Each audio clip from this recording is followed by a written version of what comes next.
Fa més d'un any, aquest poble celebrava eleccions. Wang Jinping, candidat independent, va derrotar el candidat oficial, tot i les irregularitats d'aquells comicis.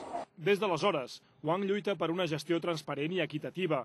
Un primer informe de les finances locals va evidenciar que cadascú pagava més o menys en funció de diferents tractes de favor amb l'anterior alcalde.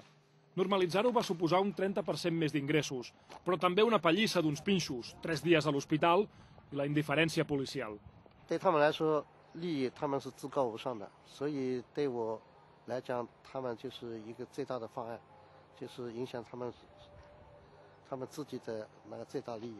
Entre les polítiques del nou alcalde destaquen un subsidi de 10 euros mensuals per a la gent gran i la cessió de terrenys públics per a veïns amb terres expropiades. Però, segons Wang, el més difícil és aplicar les polítiques centrals, com les de medi ambient o sobre condicions laborals.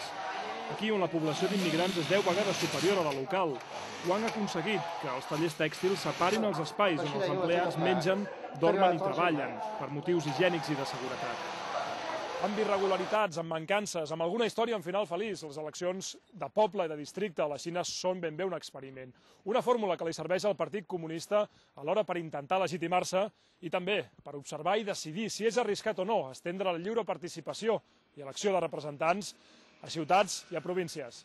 Sergi Vicente, TV3, Changshu.